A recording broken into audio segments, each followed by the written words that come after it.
All right. Hey there, hi there, ho there, everyone, and welcome.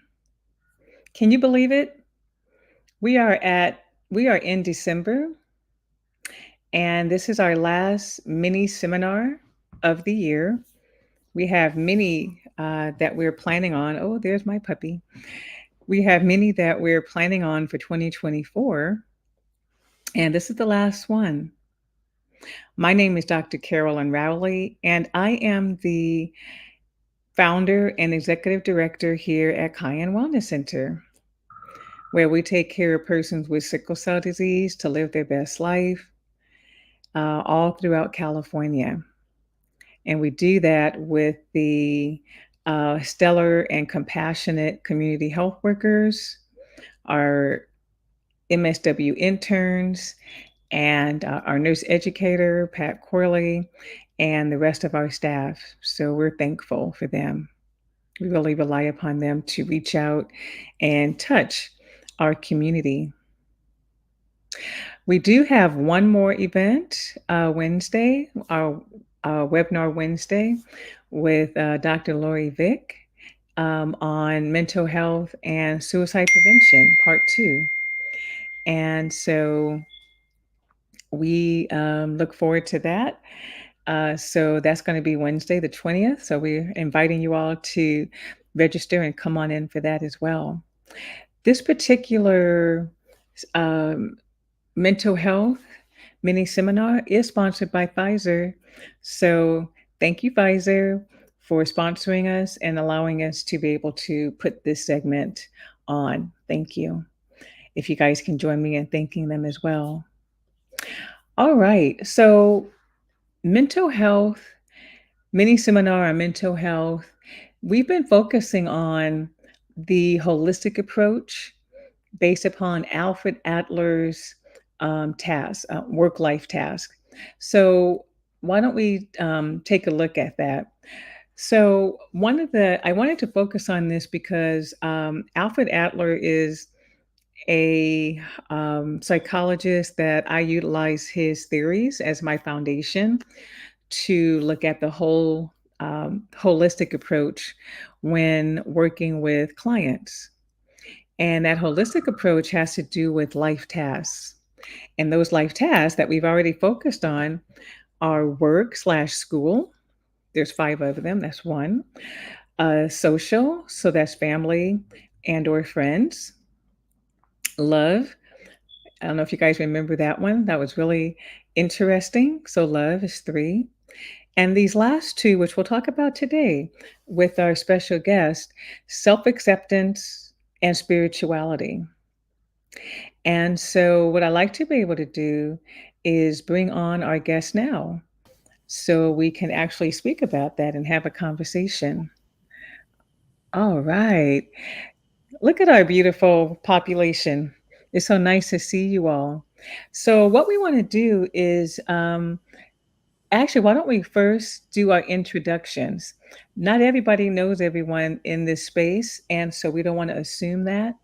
So, when I call your name, if you can introduce yourself, and then what I'm going to do is go back and see if we can kind of summarize um, how you navigate these life tasks. And then we're going to do a deep dive into self acceptance and spirituality. James, can you introduce yourself, please? And I want to add one thing as you introduce yourself with your name, type of sickle cell. Um, let's see, I just came back from Kenya. And so I got animals on my mind. I love my giraffe. So I'm going to ask you if you could share with me your favorite animal, not domestic, but your favorite animal when you give your introduction. James? All right, my name is James. I'm from Milwaukee, Wisconsin. I have sickle cell SS. Out of four children, I'm the only one born with sickle cell. My favorite animal is a lion. I'm also an author and been advocating for over 10 years. Thank you, James. So we're going to remember that the lion. Yes, Okay. like big cats. And what's wonderful is my friend and colleague. You guys may know her, Eunice Owino. She gifted me with a day safari. I've had safaris before.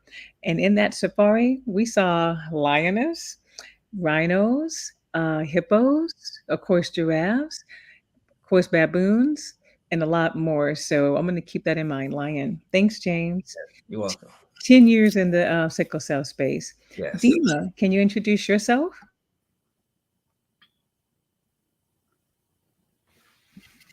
And you are muted. Sorry about that. I am Dima Hendricks. I am from Boston, Massachusetts. I have the SS genotype. I am the founder of Through the Pain Inc. And I'm also an author of a book called Unleashing Royalty. And my favorite animal, I would have to say, would be an elephant, because they're strong and majestic. I feel it. They're so majestic. Thank you. You know, my second one is elephants, but here's the deal. They're so big, but do you know that they're very quiet and Yes. you have no idea? They could be right up on you Mm-hmm. and you don't know. And so that's my second favorite. And namely, I think because of that, but I'm going to get in my little soapbox. I have this problem with people who wear ivory because they have these elephant orphanages. Mm-hmm. And what's so um, sad is that in this day, people are still taking the tusks and they're killing the elders and leaving these babies to be raised in these orphanages, all because of some adornment, right? Because of tusks. So that's my little soapbox that I hope you don't know anybody who it's outlawed here in the States, but obviously in some other countries they want that, and I just think it's a shame and it should be outlawed. And if I had time in my life, I would be one of those people um, to capture those poachers. Um, Mm-hmm. that's what I would like to be able to do because I just think it's a shame. So, lion and elephant. Thank you. All right, Wunmi, can you introduce yourself and your favorite animal as well, and your space in the sickle cell community? Of course. Hi, everyone. I'm Wumi Bakare. I was born with hemoglobin SS, but 4 years ago, I participated in a stem cell transplant. So I'm just a carrier of the trait now. However, I will always identify as a sickle cell warrior. Um, I have been in advocacy for 6 years, but I still think I'm relatively new to the space. I'm director of communications for Through the Pain Inc., founder and creator of hashtag Sickle Cell Prodigy, and I wear many hats within the sickle cell community. So I'll just say it like that. Now, when it comes to favorite animal, Dr. Rowley, you're making me jealous. I say Africa is a place where my heart beats the strongest. So as you talk about your safari trip, I'm missing home. But my favorite animal is a butterfly. And I think it's the transformative process of what the animal starts off as, and then, it then has its wings and they're multicolored. And I see myself as like multicultural, multifaceted. So it just works for me. Oh my goodness, thank you for that. Yes, the butterfly. One of the things that I wanted to do, I think this is in Mexico, they have this place where they all just kind of come together and and then they migrate, and it's just a I haven't been able to do it in person, so now that you just said it, I got to put that back on my list because it would be wonderful to be able to see just that fluttering of hundreds, thousands of these migrating. Thank you for that. That's beautiful. Beautiful picture. Thank you. Jade, can you introduce yourself and your role in the sickle cell space and your favorite animal? Yes, good afternoon. It's afternoon here on Eastern Time. I'm in Indianapolis.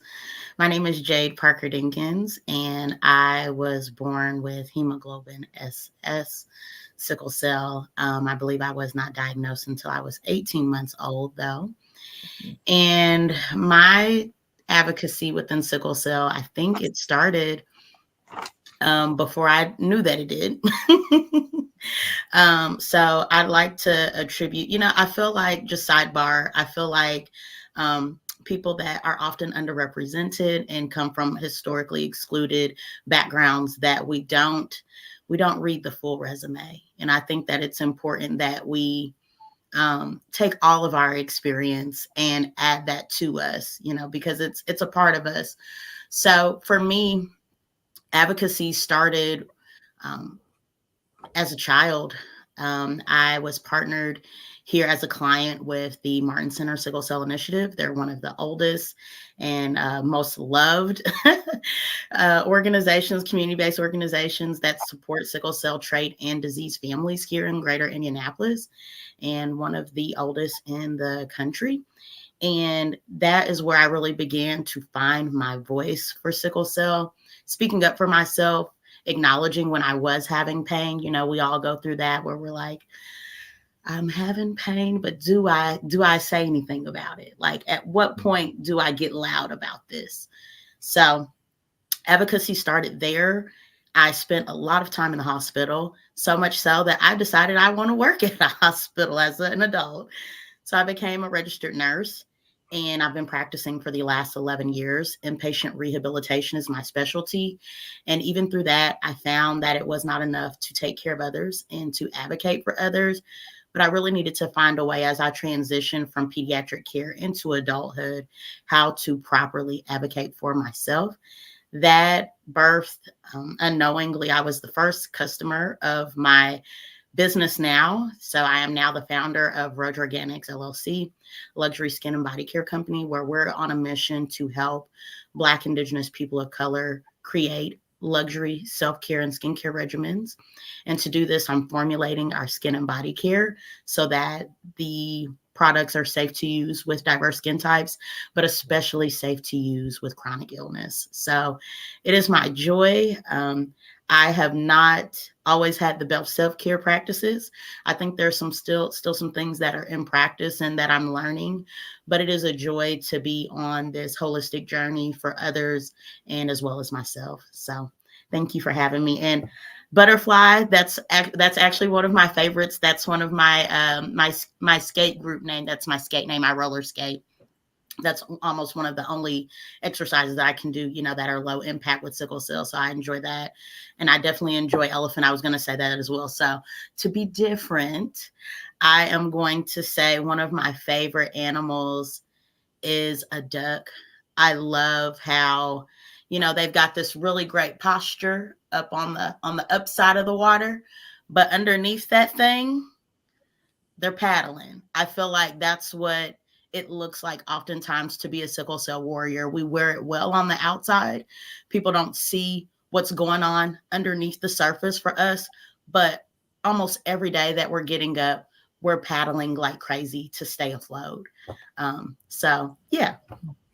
Jade, I have to, oh my goodness, that is so visual. And I think that everyone here can actually attest that's true. Just that journey that we're constantly on. Thank you for that. Okay. So, lion, elephant, butterfly, duck. Although I know that you like the butterfly and the Yes. elephant. Wonderful. Thank you. And we also have Lena. Lena, hi. Thank you for being on. And so we're just doing introductions. If you can introduce yourself and then also give us your favorite animal. Thank you. Thank you so much, Dr. Carolyn. I'm just so happy to be here. Actually, where is I was looking for somebody else. Anywho, I apologize for my tardiness. I'm not 100% today, but it's better than the days I've had in the past. I'm still able to, be here with you all. So thank you so much for this invitation. My name is Lena Harvey, and I am a 38-year-old sickle cell warrior. I was born in 1985 with sickle cell hemoglobin, sickle beta thalassemia plus.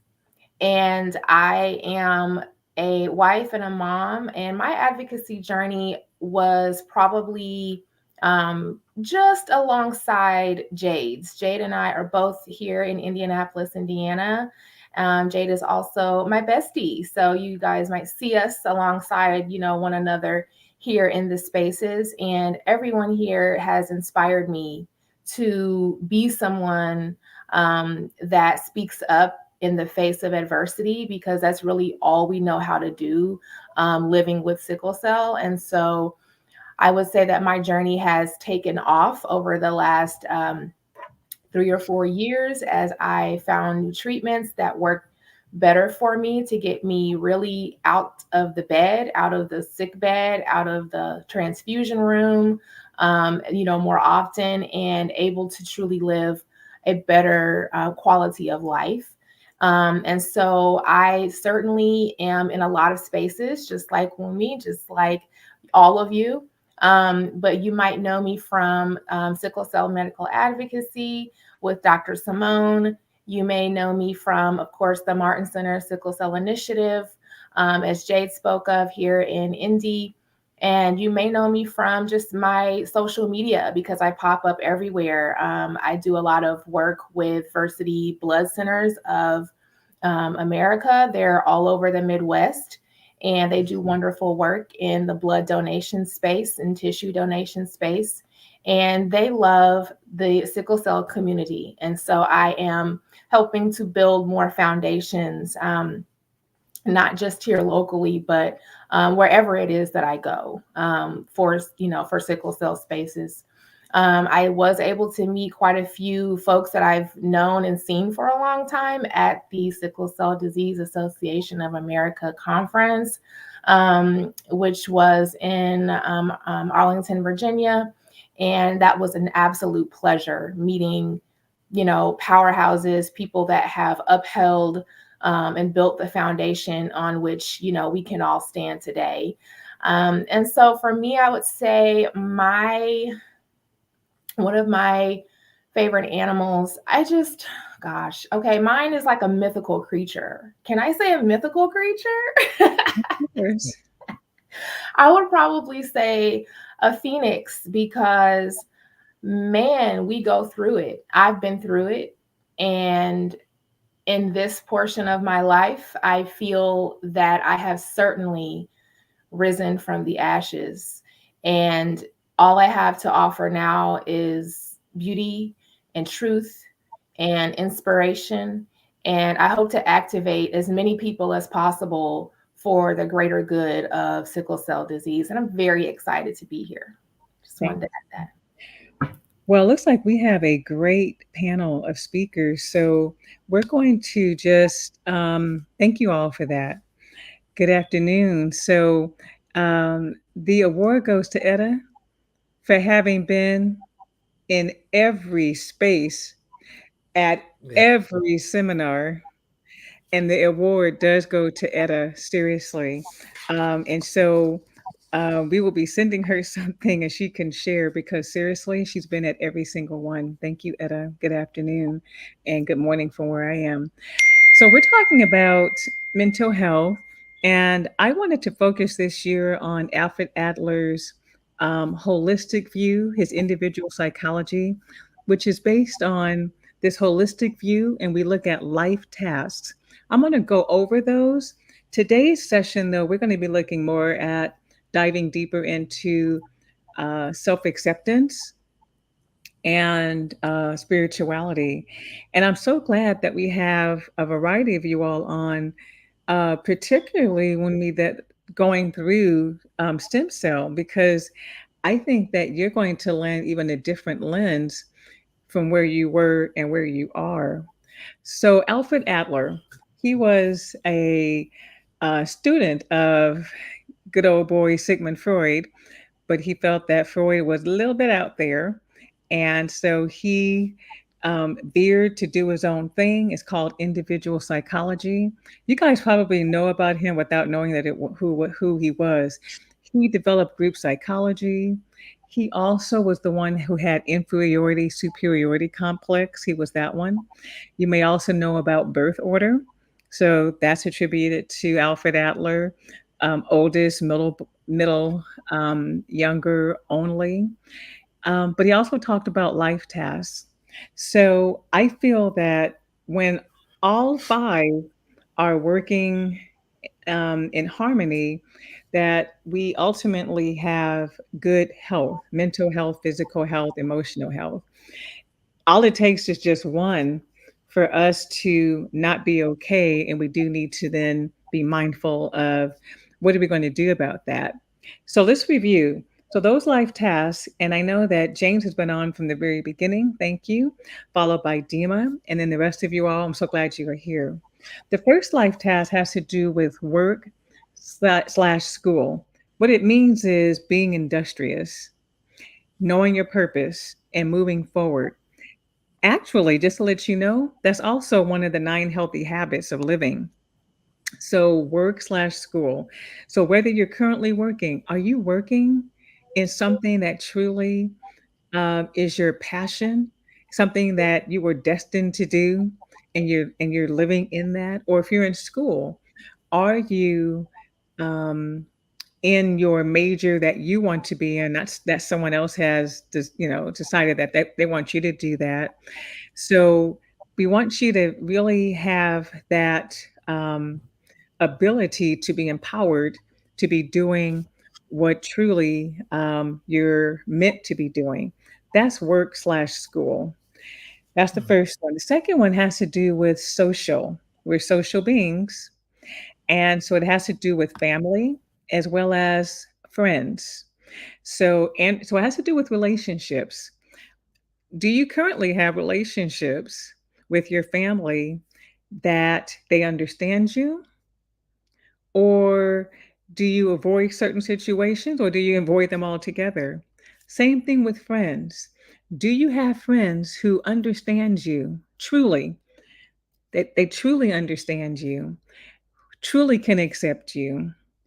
Um, you don't have to do a lot of explaining. Or are they Debbie Downers? Are they seeing everything half empty? Um, are they always talking about the bad news that's going on in the world because there's so much? Um, or are you guys able to have these enlightening conversations about just what if you could change the world, things that are positive, things that help celebrate you? That's really important because otherwise you can be pulled down, dragged down, not supported. There's already things going against us anyway in terms of just um, not having enough energy sometimes, or fatigue, sometimes pain. So the last thing we need is to have to deal with these Debbie Downer people who are not supportive of us. So that was the second thing that we talked about. Love. Alfred Adler says love is the one of the hardest ones, the life task that's really challenging to be able to really embrace because all of us are in different stages. And so are we in healthy relationships or are they unhealthy? Are they abusive? Um, are you are you in a relationship and you want to get out? Are you not in a relationship and you want to get in? And so being able to navigate that and truly find your soulmate is one of the hardest life tasks that he talks about. And I think everyone will attest to that, that it just doesn't um, happen, at least for the average person. Um, and so we want you to be mindful of sometimes you just have to wait. And because it can be glorious if you would just to wait for whomever that person might be. But let's talk about today, we're going to talk about self acceptance and spirituality. So I want to start off with self acceptance. I'm sure all of you have different journeys. And for Adler, self acceptance is not just about your chronic illness. We all have sickle cell disease. So when were you able to finally accept it? Do you remember that moment in time where you're like, I'm here and I'm good? Or is it still something that you struggle with? A lot of people don't even mention it to anyone. So why don't we actually start talking about self-acceptance? Um, and again, it can be not just your having to do with sickle cell. It can be, as I mentioned earlier, you might have one ear that's small and one ear that's big. You you may have other kinds of features that may not be symmetrical, right? So it has to just do with this is what you were given. We know that we're in the age now of plastic surgery. We know all of that. But to some degree, in your journey, can you share when you were able to just accept who you are and what you were given?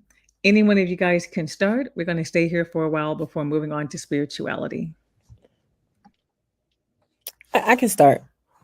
So for me, I would have to say self-acceptance is a ever evolving thing for me. Um, I, to be totally honest, I was struggling last night with the fact that my body can't do the things that normal people would be able to do. Um, when I was in when I was in high school, or before, when I was a little girl, I was 3 years old. I wanted to be. I'm aging myself when I say this. I wanted to be a solid gold dancer, and I pointed to the TV. I told my mother I want to do that, and she put me into dance school. And I went to dance school despite being in pain. I would leave the hospital to go to dance school, and I became a part of the dance company. Was later a dance teacher, and I had to stop teaching about maybe 7 years ago because my body just would not cooperate. I wasn't able to my lung capacity because of all the many acute chest syndromes that I've had. Um, I'm always tired. I'm fatigued. But every so often, I might bust a move, you know. And last night, I had one of those moments, and people didn't even know I could dance like that. And but after I was done, my body told me, "Girl, you got sickle cell. Why did you do that? Sit down." Um, and then just trying to get my breath and trying to and I again I was just upset with my body again. Like, man, you used to do like off Broadway shows, and like you can't, like, and those are little things that I want to do. Like I still have a passion to do.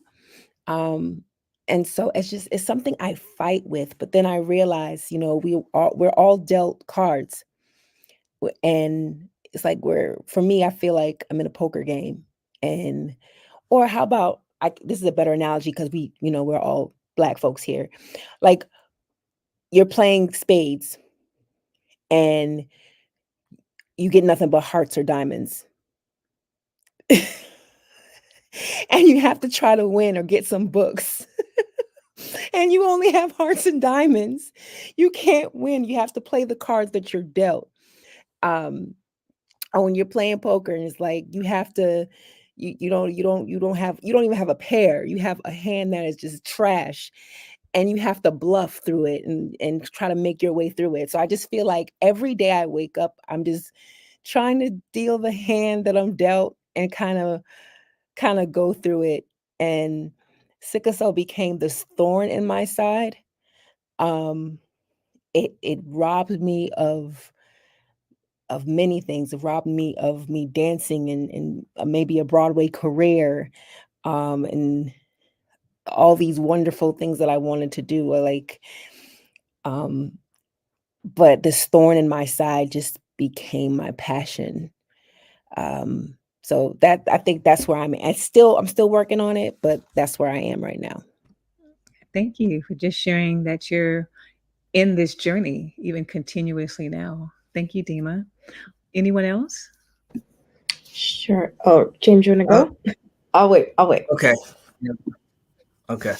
Yeah, I'll just say for me, it came later, and I was about 26, 20 to up into 28, where I was finding acceptance, and my acceptance was tied to sickle cell. So that's the problem I had with accepting myself. It was because of the sickle cell. Dima hit the nail on the head when she said you can't do things you want to do. Like I always wanted to play football, and so I look at others who had the opportunity to play football, play sports for high school. I could play recreational because it wasn't. I didn't have to do the training, the practice, but I couldn't do that. So throughout life, I was constantly trying to find what can I do that I would be able to make a living and just enjoy life doing. And so it was a constant battle trying to find like a career. I worked a lot of different jobs. You go to school and you get on a job and you get a degree and you find out your body won't even let you want to even allow you to do that degree because you can't handle the physical labor. For me, it was like running a printing press, so 12 hours on my feet and just feeding paper in the machine. I couldn't do that because it was too much um, on my body. So you constantly trying to figure out what can you do, and at the same time, you're trying to accept that, if you do get sick, you have to go to the hospital now, and so people don't know about this side of you, and it's always a battle internally to try to figure out a way to accept it and a way to come at peace with what you have and to acknowledge, okay, I have sickle cell, I can't do everything that everyone does, or I have to do it at a slower pace. And like medications help me to find acceptance because right away when I started taking I don't know if I could say the medication on here. um You Okay, can. hydroxyurea. So right away when I started taking hydroxyurea, I noticed like I didn't have the jaundice that I once was. So I was able to feel better about myself as far as going out into the world with not having people looking, staring at me because, no one wants attention that feels negative. No one wants to go out in the world and have everybody staring at them or questioning them and looking at them weird. So, once I started taking that, that helped me become more accepting of what I had, and I had to figure out like, okay, I can't do play sports. I can't work out like I want to work out. I just have to accept that I have to go at my pace and do what I can do. And throughout that, I can find something that I will fall in love with or I will be able to do. So it's just a constant battle. Now that I'm older, I know like I know that, this is me, this is what I can do. I know my limitations. I know the places I don't want to put myself into. So I just continue to focus on what I can do instead of what I can't do. And that's how I find acceptance in the day-to-day life. Wow. Okay. Thank you. You're welcome. Um, hmm. I was just thinking, so have you found, because what you were speaking of also talks about life task number one in terms of work. So what have you actually been able to find now in terms of that which you can do in terms of So work? I work in a children's hospital. I'm able to Okay. do that, but with me, every job I had, I found out that if I was able to set my schedule, then I would be better off.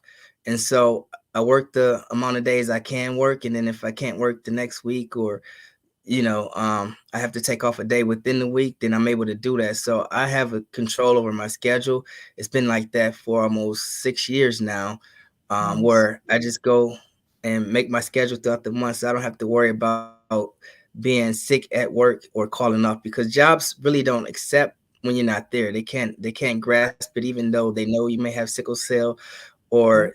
you're upfront and honest with them. They still want the production, or they still look at it as you trying to get out of work. So I found something out where I could do my own schedule. I love That's it. how I've I accepted love the it. work. Yeah. That's wonderful. So flexibility is key.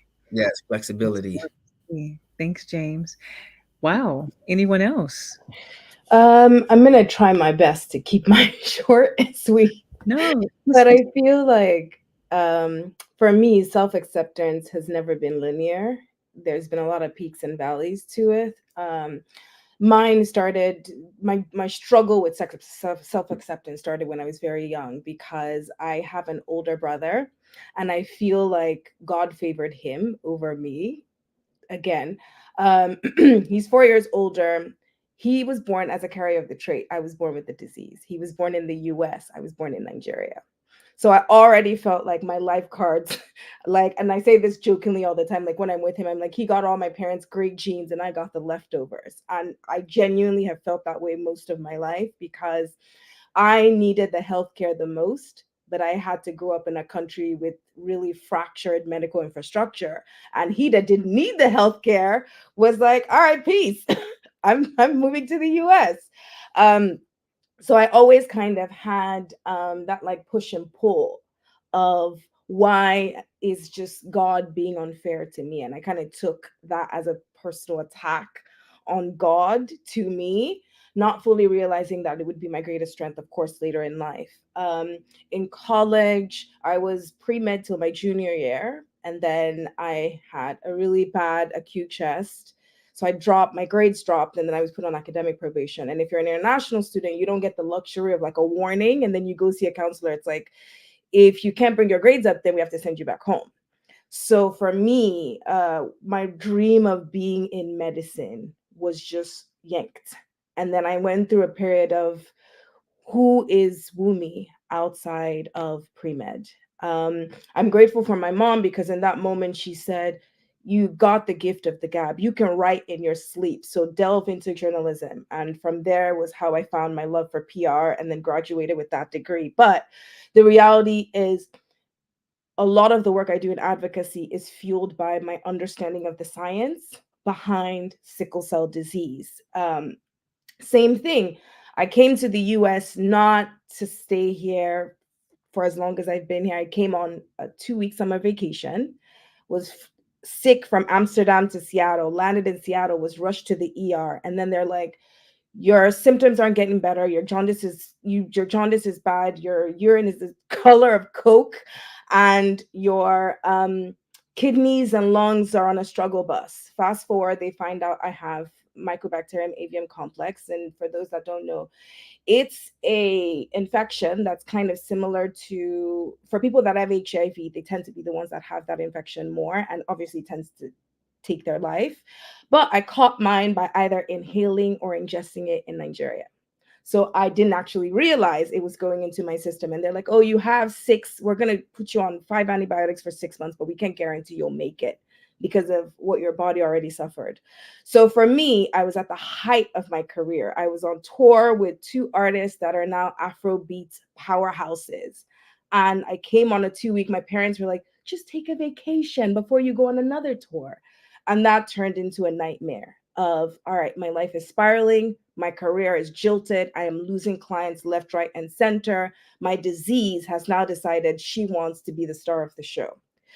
So, but what I realized through all of these different experiences in life is sickle cell is the rock on which I've built my perfectly imperfect life. I wouldn't be myself. I wouldn't have resilience. I wouldn't be able to adapt to very complex situations if sickle cell didn't push me to find strength when I didn't necessarily have strength. Because now, with my work in advocacy, I'm marrying my two passions, which is PR and comms. And then I'm fulfilling little Wumi who wanted to be in medicine because advocacy gives me the freedom to do those things. So I say all that to say self acceptance for me is, it's been difficult at times. I'm not necessarily fully accepting of myself. Again, sometimes I always say we see ourselves the way we see ourselves, but not the way other people see us. So even though someone can come up to me and say, like, I'm inspired by what you do in this space, it doesn't necessarily mean I am there. Um, I see more of my flaws and my scars and my imperfections that I see my strengths. And so it's one of those things where I think self acceptance is something you have to continuously work on, that you never quite reach the finish line. And even when you think you've reached the finish line, life will throw you another set of unpredictable cards. But there is beauty in maturity. I think for me, as I've gotten older, I've started to realize I am uniquely different, and in that lies my superpowers. So I just say for people, especially for like younger warriors, if you are in a space where you can't find the joy in who you are, give it time. Because the beauty of, I always say, the beauty of life, the beauty of God is all of these things that are happening were meant to happen for a reason. I always say sometimes God needs to break you and bend you and mold you for you to be the best version of yourself. So if you're not accepting of your sickle cell disease, I urge you to develop a relationship. When I talk about sickle cell, I say her, and people are like, why is she calling her her? But to me, she was the friend who I didn't like, I didn't want to sit with, I didn't want to discuss with. But until I learned to accept her as part of me, there was always a tension. And every tension triggered, once again, another crisis, right? Because stress is a trigger for most of us. So I always say, for me, I've now developed a love for her. And one of my favorite pieces that I've written to date was literally titled An Open Love Letter to Sickle Cell Disease. Because until I could name her, until I could befriend her, I couldn't quite navigate life in a way that felt comfortable for me until I had to go through that journey. So give it time. Find a way to make, in the, like I always say this, in the way I've made God my bestie, where my relationship with God is very nuanced. Sometimes I'm in the mirror and I'm like, Jesus, what you did yesterday was not cool, not cool. We talk like we're bantering, like we're friends. And with sickle cell, I'm like, so this morning I woke up and I was like, I've been having this like mild cough, and all of a sudden my chest was hurting. And I'm like, girl, not today, not this morning. But the reality is, like, sometimes she's having her moments and you just kind of have to work with it. So I say all that to say that even though I'm technically on the other side, I got my transplant later in the game. So my complications will always be there. They just won't get worse. So now that I better understand her, now her and I are working together. And I think it's the most beautiful relationship that has been forged from trauma and chaos to now a sense of peace and tranquility, because now we understand each other. I So love it. I'm going to thank you. I'm going to ask you, while we still have Jade and Lena to share, I want you to look up your open love letter to sickle cell disease, and that's before we transition to spirituality. Would you mind reading it? Thank you. Thank I'm you. gonna mute myself, so I'm not reading it in, in the quiet. But I'm going to have Jade and Lena go, and then you'll bring that up. Okay. And wow, love it. Okay. And again, I really hope that there's some young folks on here, because all of us have been there, done that, and have learned, and there's joy in getting older, even though that, like Dima said, that as you get older, there's things that you're realizing that I don't want to say that you can't do, becomes more challenging to do because of limited lung capacity, oxygen capacity, what have you. All right, Lena and Jade, which one would like to go next in terms of your journey with self acceptance? Yes. Oh my goodness, woman, you've hit many nails directly on the head with that. Um, Giving yourself time. I think that that's something that I would also reach back and tell little Jade when she was a child and didn't understand what sickle cell was, or how that fit into her overall life. Um, for me as a child, and Lena knows this, so we met. We met in a sickle cell capacity as children, at sickle cell camp here in Indianapolis, IU, Indiana University Hospital downtown, Riley Children's Hospital.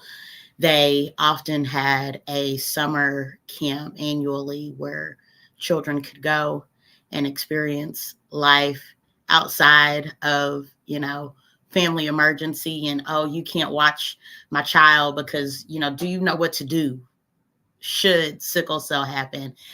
And Bradford Woods was one of the places where I did not have to worry. My mom didn't have to worry about what was going to happen in the case that I had a sickle cell crisis, because counselors were acclimated to the disease. And we even had our hematologists and other healthcare providers on the team, nurses, that would come down and would visit us and would check on us and see how things were going.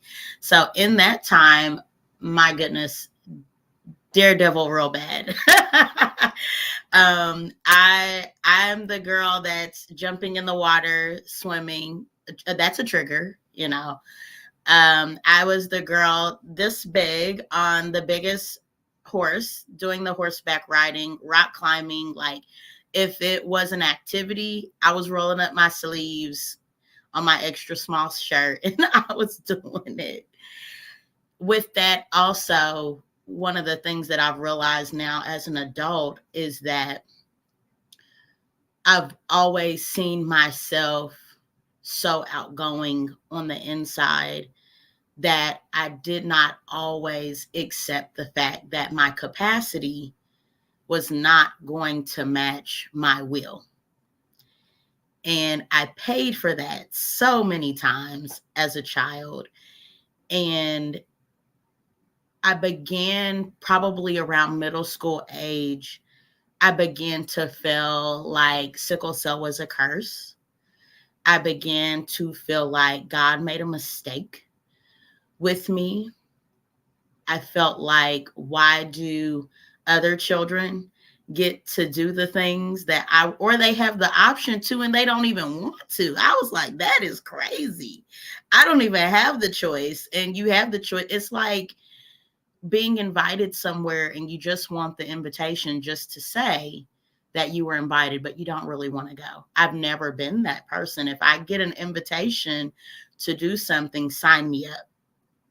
So I think early on in my childhood, I could tell that I was not like other children and seeing what they could do versus what I could do, having to be more careful, having to have a backpack that was packed with medication, a change of clothes, water, all of these things.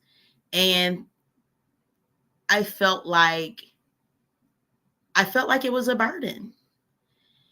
And so I think my journey to accepting that sickle cell really was a part of my life came in my mid to late 20s. I managed to get through most of high school. Well, let me say most of college without any major hospitalizations. So by the time I was a teenager, and menstrual cycles, those also play a role in sickle cell crises. Did not know that. So by the time my body got used to having hormone regulation that would happen at the same time every month, and I got that under control, I felt like my hospital days were a thing of the past. It's one thing to go to the ER. For me, it's another thing to get that admission wristband. That does something to you when you get that admission wristband. You're like, congratulations, you stuck now, and so you're committed. And so being on my first full-time job, I was also working 12-hour shifts, just like you, James. Also, sometimes even longer. You know, healthcare has been a very fractured space for historically underrepresented. I'll leave that there. There's a lot to unpack there. And I felt like because hospital life was a thing of the past for me as a patient, that I could now focus on taking care of others. And I was sadly mistaken when I was on my first full-time job. And I realized the effort that I was putting into people pleasing and learning and excelling on the job was costing me my personal health. I had the worst sickle cell crisis of my life. I was out of work for a month. They never talked to you about that. And, you know, still today, we believe nurses make big money. How are you going to make it when you're not well? You know, and that was my first full-time job. So how much money are you expecting to have saved up while you're establishing, you know, a savings fund and you're learning how to pay bills and you're a household income of one where you don't have any other people that are supporting you financially, but you're carrying all of the financial stability or responsibility for your household. So at that point, I believe that's when I began to take hydroxyurea. That was introduced. It was a few years later that I began to take it regularly and faithfully. But I had to realize that if nursing and caring for others and advocating for them was such a large part of my life, and I was very passionate, that I had to change the way that I thought about self-care. I had to change the way that I thought about putting myself first. For children and for people that grow up that are greatly praised on performance, you feel like much of your identity and your worth is attached to what you can do for others. Whoever tells you good job for taking care of yourself, especially on a job. A job's not gonna, you know what, we're so proud that you called in and you took PTO. Like, that's, they want productivity, and it is what it is. Either you can give it or you can't. So I think learning up into my mid to late 20s, realizing that sickle cell is not only a part of me, but I would not be who I am today, and I would not have all of the successes, just as I've had as much pain and failure. I would not have all of the life that I am able to sit with today had sickle cell not been a part of it. And I was just talking to one of my friends on the phone with this, because she was also dealing with chronic illness. And she was like, do you think you would be the same person without sickle cell, or do you ever wonder about who you would be? And I think sometimes I've gotten to the point where I don't necessarily think about who I would be without it, because it has become a strength, just as Woonmi has said. And I'm also allowing myself grace to get more strength by allowing myself to be weak when I need to, and taking up space to say, hey, I'm not feeling my best today. I'm now learning how to communicate with others the full picture, because my sickle cell doesn't often look like what others is. I typically don't have chronic pain every day. I may have a sickle cell crisis maybe once every couple of years now with hydroxyurea. And so now when I do have increased fatigue, I'm allowing myself to show up and say, hey, today's not the day where I can meet and exceed your expectations. And I give myself grace, and I now feel like I'm doing a better job of surrounding myself with people that can understand the full picture of me, that should Jade not be down in this sick bed, that she has the capacity and will to be there. So on the day that she's not feeling 100, let me check and see what I have in my cup and let me pour into her. And I think the more that I begin to accept myself and learn the parts of me that are difficult to sit with, the parts that are frustrating, the parts that are, fearful, the parts that we don't really still know how they exactly work, it gives other people the permission to accept me as I am, so that we can grow together. I like that. Accept you as you are, because you're in space of being able to accept yourself. I like that. I'm going to, before allowing Lena to lead us out, um, for those of you who may be just joining, welcome. And so we're talking about life tasks based upon Alfred Adler's individual psychology, work/school, social, family and friends, love. But today we're talking about self acceptance and spirituality. And so, Lena, can you share your self acceptance journey? And then, following that, we're going to have Wunmi read her open love letter to sickle cell disease before we talk about spirituality. Yes, thank you so much. So, of course, something that each of you has said so far has resonated with me for sure. My self-acceptance journey, of course, when I was a young child, I was not officially diagnosed with sickle cell beta thalassemia until I was 4 years old. I was born in 1985, but newborn screening was not mandated in Illinois. I was born in Chicago until 1989-ish. And so I lived, the first few years of my life without my parents being aware that I even had sickle cell.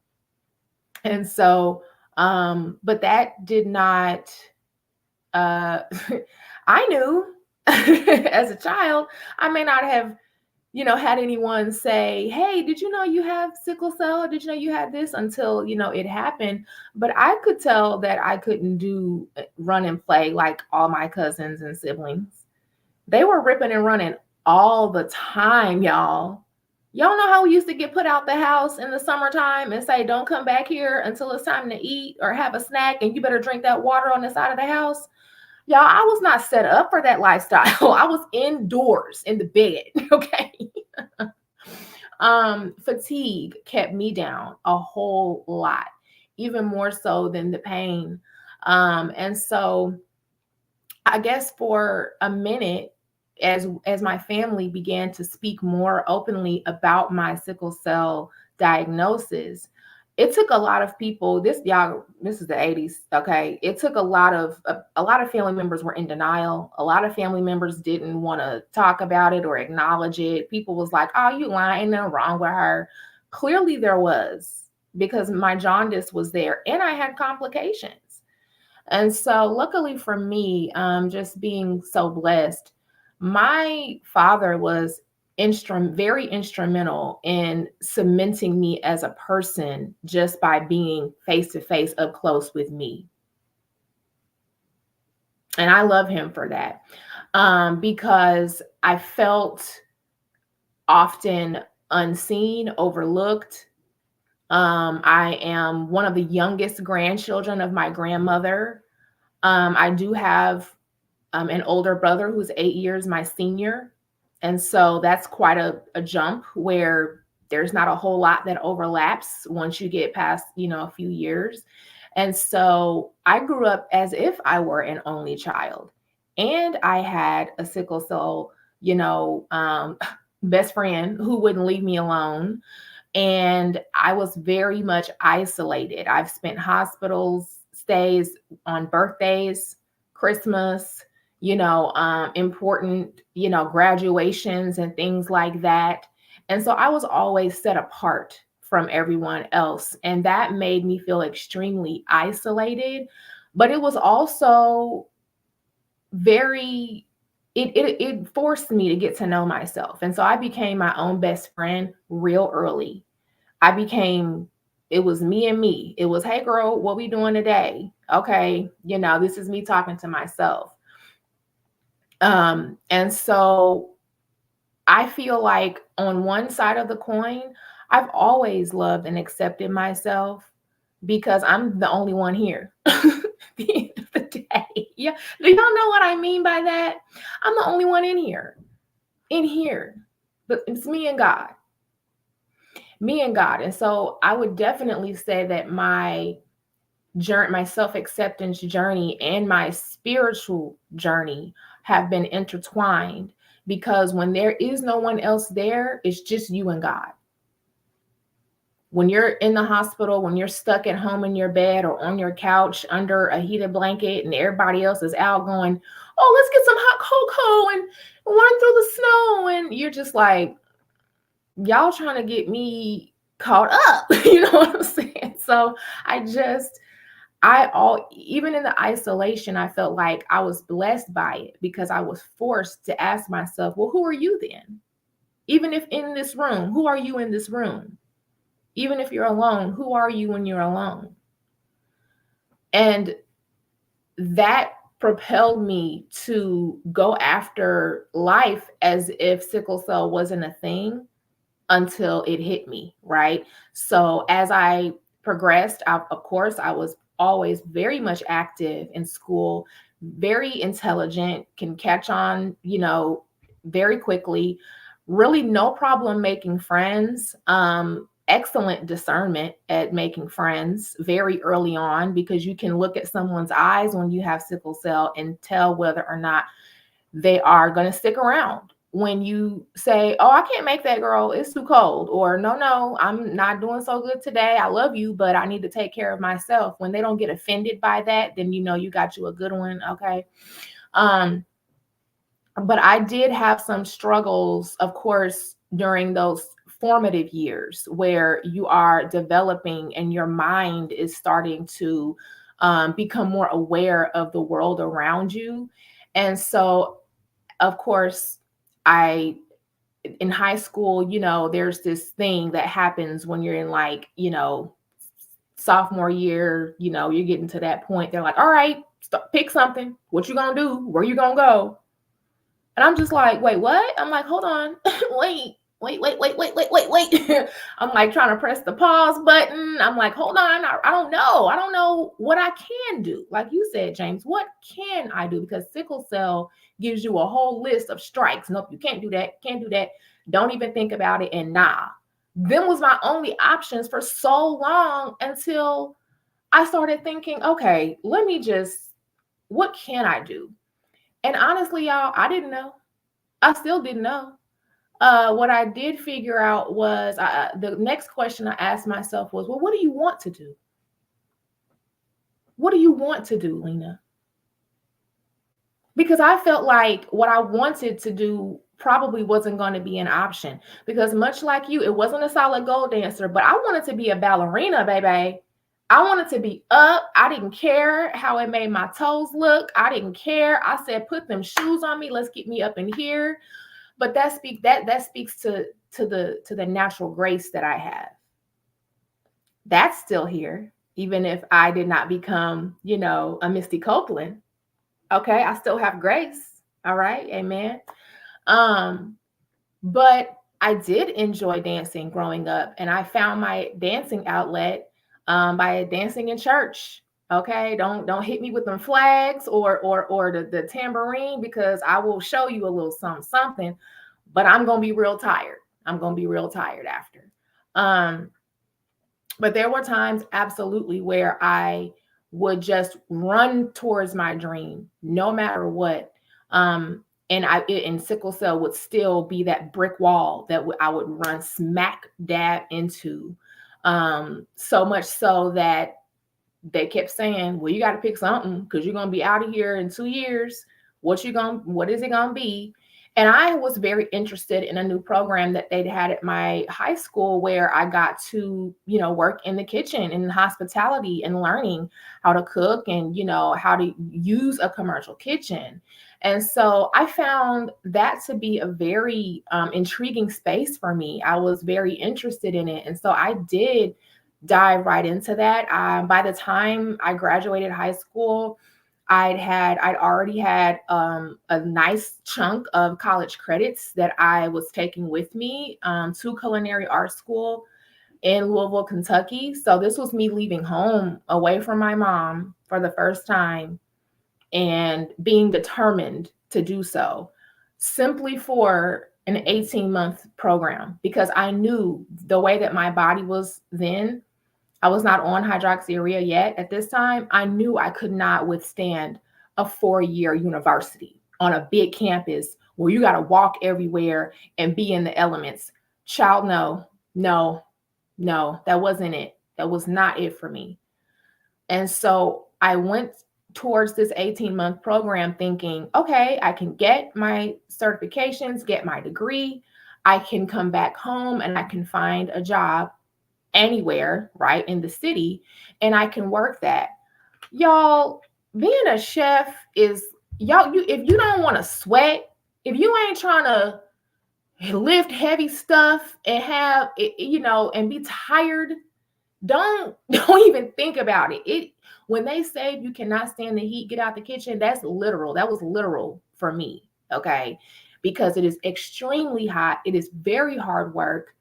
And it doesn't matter how long or short your shift is. When you're behind that line, there are open flames and ovens and everything. So the temperature is up. Your body, you're essentially in motion the whole time. And so it taught me that, girl, you need to be on it. Y'all, I was not set up for this. Sickle cell hit me smack dab in the face. I had the worst pain crisis of my entire life, which I do share this story. It is up on my YouTube page. And it was extremely traumatizing because, of course, not only did I have to suffer within my body, but it caused me to suffer emotionally. And I had to deal with the added insult to injury because I was in a place where, because of the hue of my beautiful, brown skin, I had to then deal with, just ridiculousness. Okay. Um, and so that taught me that, okay, I might not be able to do this, like I thought I would. So by the time my now husband had graduated from Purdue University, right after 4 years, by the time he graduated, I had already worked and mourned the loss of my chefing career. And I know I've shared this with you all before. And every time I do, someone, it resonates with someone. It took me 2 years to literally mourn because I was a chef. You couldn't tell me that I wasn't going to be commanding my own kitchen, making my own menus, creating my own ambiance, and going up from there until I had to essentially, give my body time to heal so that I could actually walk again. And that is not something that regular people and friends want to be dealing with. They're just like, girl, what are you talking about? Like, what you mean you can't get up? Girl, I can't get up. I can't. My body is not set up that way. And so after a couple of years of allowing my body to heal, yes, Etta, thank you so much. After allowing my body to heal and allowing my spirit to heal, because it had broken my spirit. And so my husband one day just got tired of seeing my face all scrunched up. And he was just like, you're more than that, right? Like, it was almost like he didn't want to have to say it out loud. And I was just like, oh my gosh, I had totally forgotten that I'm multifaceted. I had totally missed the point that I wasn't just a chef, that I could be anything. I could chase any dream that I had. And so I quickly got back up. I went out. I asked myself the same question. Okay, girl, well, who are you today? And what do you want to do? What do you want to do now? And what I wanted to do was I wanted to tap into the stylist side of myself, the portion of myself that enjoys working with people, the side of myself that enjoys, making other people happy and positive energy. And also, like I said, fashion and styling. And so I did study, underneath an excellent mentor, and I became a professional bridal stylist. And to this day, these are skills that I still have. It taught me everything from how to measure like every part of the body to what looks good and why certain things are this way, to foundational, garments and what every single piece of clothing and items that a bride or groom wears on their day, why they wear them, and what they're supposed to fit like. And also, count factoring in people's wishes and what they want to see happen. It just, it was that those years were wonderful where I was a pro bridal stylist, but I could really only do that like on the weekends, like 2 or 3 days on the weekends. And then it would take me the middle of the week to recover, to be able to go back to work for even half a day on 3 days. Thank you.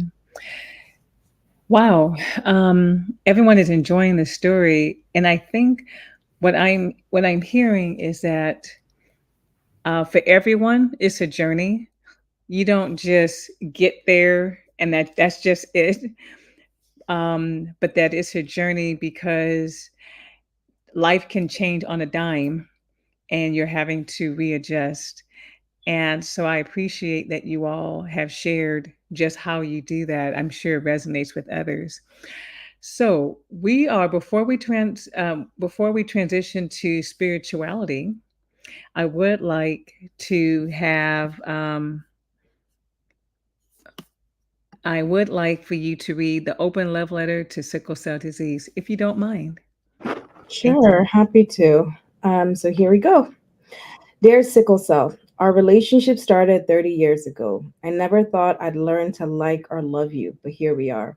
You are the invisible disability that transcends race, age, sex, and creed without ever denying it. We met in the 80s, but we're better acquainted in the 90s. Like most kids, I had a long list of questions for my parents. What is it? How did this happen? And with a broken heart, why me? For many years, I refused to accept sickle cell disease as part of my reality. After watching a classmate get bullied, belittled, and labeled sickler, I turned my back, built emotional walls, and refused to face the same humiliation. You see, sickle cell disease is the rock on which I've built my perfectly imperfect life. Looking back, I wish I knew my disability would be my teacher and the key to my own version of success. Until I held her, called her mine, and owned this invisible disability, nothing made me feel whole. Call it tough love, but I just had to learn to love and understand her. Sickle cell disease is the backdrop of my life story, and in one clean sweep, she fueled my favorite character traits, including passion, resilience, kindness, and service to others. She knows me more than I know myself, and if I try to remember those bittersweet memories, there is one common thread. Sickle cell played a major role in all of my decision making. She taught me how to work remotely because, with frequent hospital admissions, a hospital bed doubles as a makeshift school, a break room, or a corporate office. Nursing assistants were classmates or interns, depending on the day, and a blood transfusion was my cue to take a break. If you really think about it, healthy blood is my energy source, so I guess that kind of makes me superhuman or a vampire. Who knows, but I do love a cool title. Sickle cell outlined my dietary restrictions because, in my case, food sensitivity or poison wasn't cured with Benadryl, Pepto, or Gatorade. It can lead to a severe pain crisis or snowball into an infection. So, salads at least 3 times a week are a must have. One of my all time favorite teachable moments is the daily reminder to live like tomorrow is not promised, because, truth be told, nothing in life is set in stone. For most of my adult life, I lead with the phrase sickle cell is a disease. It is not a verdict of who I am. A bold disclaimer that I apply to friendships and relationships with depth. Emotional walls became counterproductive when you want to form lasting connections with people. Because let's face it, sickle cell and I are a package deal. Every person living with an invisible disability knows that dating can be hard to navigate because sometimes dependability outweighs good looks, especially when your disease has a mind of its own. As a creative, Sickle Cell is my muse, and she continues to push me to see beyond what's possible. Before I turned 30, I hit rock bottom and wholeheartedly wanted to give up. The emotional toll of watching your health deteriorate over time requires strength, and I just didn't have it. My lifelong fight with sickle cell disease was exhausting. Like a virus, it seeped into all facets of my life, and I completely lost a sense of self. They say desperate times call for desperate measures. So I started researching curative therapies for sickle cell disease. After years of lost hope and unanswered prayers, I got my miracle. My only sibling was a 94% match, making him the perfect donor. Just like that, I got into the stem cell clinical trial at the NIH's National Heart, Lung, and Blood Institute. In honor of World Sickle Cell Day, a global initiative to raise awareness for sickle cell disease, I have shared 4 excerpts from my transplant diary. 4 things I wish I knew before the transplant. Fear is a part of the process.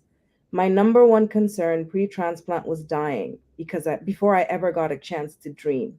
Although I live each day like it's my like it's my last, death wasn't something I was prepared to confront. Music is my soul's first love, so to overcome fear with sprinkles of anxiety, I made a playlist. Kanye West Stronger makes me feel powerful. Categorize your friends and family. We all know people that we can lean on. As you get older, everyone in your entourage plays a different role. One friend shows empathy, the other gives award winning pep talks. One parent problem solves, the other can make you always laugh. Find your tribe so you don't feel alone. Hit reset. The transplant process is tough on the mind, body, and immune system. Just before my transplant, I adopted what I called a hard reset. Chemo feels like being in a boxing ring with no protective gear. After my infusions, I'd cry. Your emotions need an outlet. Wipe away tears and look in the mirror and say, it's a bad day, not a bad life. I used sleep as a daily reset button. Last but certainly not least, create a checklist or vision board. On my flight to the NIH, I wrote down 5 things I wanted to do without sickle cell disease. That list is under my pillow and a daily reminder to trust God as I keep fighting. If you got this far, my heart and my immune system thanks you. I just checked off item number 2 on my list to inspire the world with my story. I may be on the other side, but my identity will always be a sickle cell prodigy. A hashtag I created after the passing of Prodigy, an American rapper, a sickle cell warrior, and one half of the rap duo Mobb Deep. The end. Hmm. Thank you. Not the end, that's just the beginning. Indeed. Thank you, thank you. Of course. Everyone, if you're joining us, we're having a powerful session. Our prayers are out to Dr. Felicia Hunt, who is supposed to moderate. So we extend our prayers out to you. We've had on self acceptance, it's been quite a journey. And so I appreciate you all sharing. We're now going to transition to spirituality. That is the fifth life task that Alfred Adler talks about to round out this holistic view of ourselves. And again, if all 5 of these are in harmony, we're just moving and grooving, right? And it just takes one to not be on the same plane, not be simpatico to the others. And we don't want to forget that. We want to be able to work on that. So I want to see if there's any um, questions for any of you before we move on. I don't see any questions. I see great conversations. And I see thank you for sharing your story. So we're going to talk about spirituality. Now, again, Alfred Adler did not say what you needed to believe. He just said that literally to round out a holistic way of moving through life, one has to have a higher power. So I would like to, again, you all can select yourself to go first, but I would like to know who would like to share their their spirituality journey. Um, if you have one, when did that take place? And sometimes we have it and then we may have doubts or something happens or we may come back. So, who wants to share their spirituality journey? I could go. Okay. So my journey began when I was a little girl.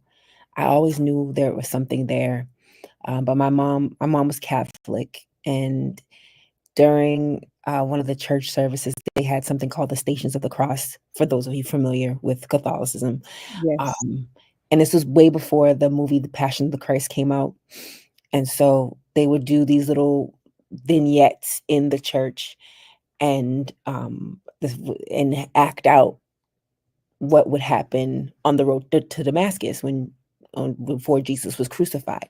So each picture to me, that when they were acting it out, it was so vivid to me. My imagination runs wild as the creative that I am and the actress that I wanted to be. I can see the scenes so vividly. I knew I could see the blood of Christ just running down, like all of the things. And then I was about 7 years old, and I just started bawling in the back of the church. My mom looked at me and she was like, "What's wrong?" And I'm like, "Jesus went through all of that for me." And I just bawled. And I could identify with that pain because of the sickle cell. And and I knew what my body was going through is not a voluntary, it's not voluntary. I didn't want to go through that, but here is this son of God came down just to do that for us. So I was in love with Jesus ever since. Um, but it was so weird. I became one of those people that was in love with Jesus, but did not connect to God the Father. Um, and this it was weird as it sounds is because I had an issue with my father. Like I when it comes to God the Father, I felt abandoned. Like in and it's that scripture that came up, like, God, why have you forsaken me, when Jesus was on the cross and he was like, God, why have you forsaken me? Um, I felt like God the Father also has forsaken me. So I know Jesus was always I would always intercede. I'll pray to Jesus, but be like, okay, I'm gonna pray to you, Jesus, but like not understanding the full Trinity of how it worked. I just like, I know your daddy's busy, but Jesus, you my best friend. So let me tell you what had happened.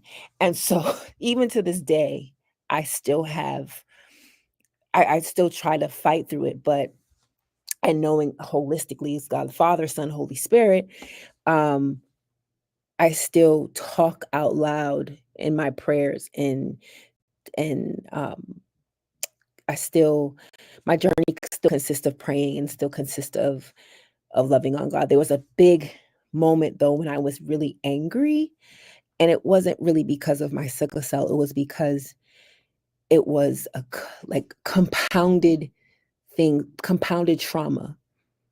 Sickle cell. My mother was murdered. Found my mother's body. My father abandoned me. Still haven't heard from my dad. Relationship issues. It was just like my life was just like boom, boom, boom, boom, boom, boom, and like kept happening, kept happening, kept happening. Um, to the point I was like, I felt like I was a waste. I'm like, God, why was I born? Like, what's the point of me being born if all of these things are going to happen? If my dad didn't want me, and um, like you're gonna like I have 7 siblings, and I was the second born. My father had raised all of the children except me. Like he skipped over me, and like so it was just like I felt seriously and still feel to this day very like alone. But then to top it all off, I was the only one that had sickle cell. So I'm like, why?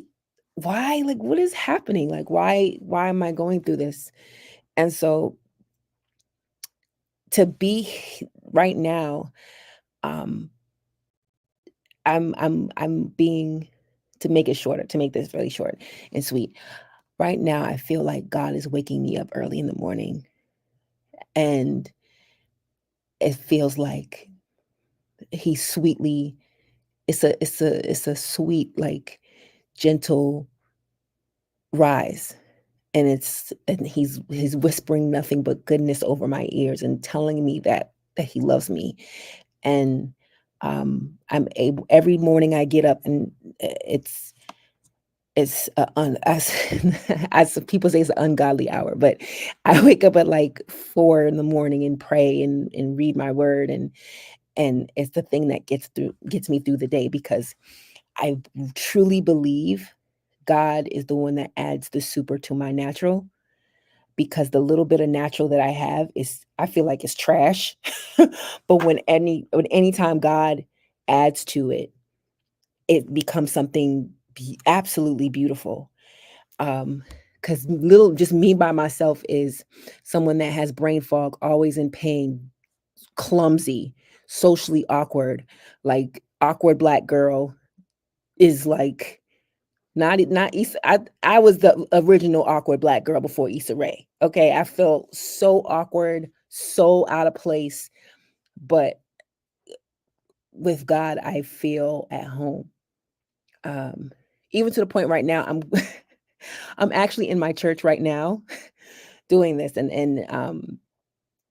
it's weird because I didn't want to be the churchy person, and now my husband's a minister.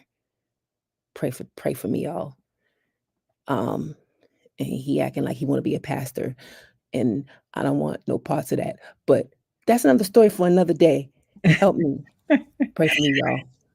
This is interesting because before you said, as you were sharing your story, I was saying, because you have a beautiful relationship with your husband, I knew he was going to fit in, but I didn't know he was a minister. So it's like, okay, this is all coming full circle. Mhm. Um, Thank you so much for being vulnerable and sharing, and that your spiritual journey, though you have this really cool relationship with Jesus, that you're um, still working those things out, Mhm. in terms of the Trinity. So I appreciate you sharing that. Thank you so much. Wow. Who else would like to go next in terms of their spiritual journey? Jade?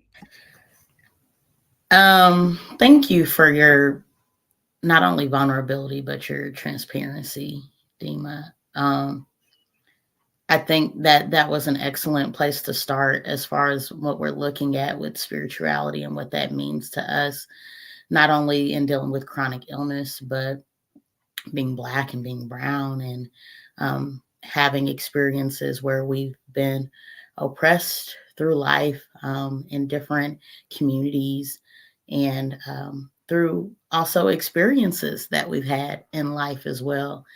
I can somewhat relate to what you were saying with your relationship with God the Father and identifying that there are three parts in the Holy Trinity. You know, God, that is the Father who is in heaven, Jesus, the God that came here, that was all God and all man at the same time. That is incredible to think about, that endured um, the suffering that we all are also going through here. And then Holy Spirit, I think the relationship that I had with God as a child, going back to being a people pleaser, being a person that had identity and worth that was very closely tied and enmeshed with performance, that I felt that God was disappointed in me often. I was the only person that had sickle cell in my family that I knew of. And growing up alone as well, I had 10 brothers and sisters on my father's side. I grew up with one brother on my mother's side, but because he was so much older, by the time I was 5, he was no longer living with us because he was a grown man. He was an adult. And so when you get into these environments where you're isolated, I think that influenced me to be a very anxious child, where I did not know what was going to happen next because I could be fine one day and then next I cannot get out of bed and I can't sit up straight and I can't walk. I thought that that was just a very mean and cruel thing that I had to experience, and not being able to explain to my friends and people that I knew what was going on with me. And also at the time with having an absent father, thinking that there was something specifically that I did, that I was not lovable, that I did something that deemed me unworthy of grace and patience and kindness and I'm saying all of these things now with language that I did not have as a child. So I think then it sounded like, why do I have to be in the hospital? Why can't I do all the things that all the kids do? Why does no one understand this part of my life? Why does everything else seem to be okay? But when it gets down to these sickle cell crises, I'm losing friends. I'm having it. I'm being made to. I felt like sickle cell, when I did have an exacerbation, it was turning me into a person that I did not know, that I did not recognize. And that just brought so much confusion within me, thinking that there were things that I was specifically doing. Like, you want to be sick. You know, the Munchausen, you know, when it's like, no, I actually am sick. Even though you don't look sick. Well, you don't get to tell me what sickle cell looks like. And how would you know? You don't have the disease.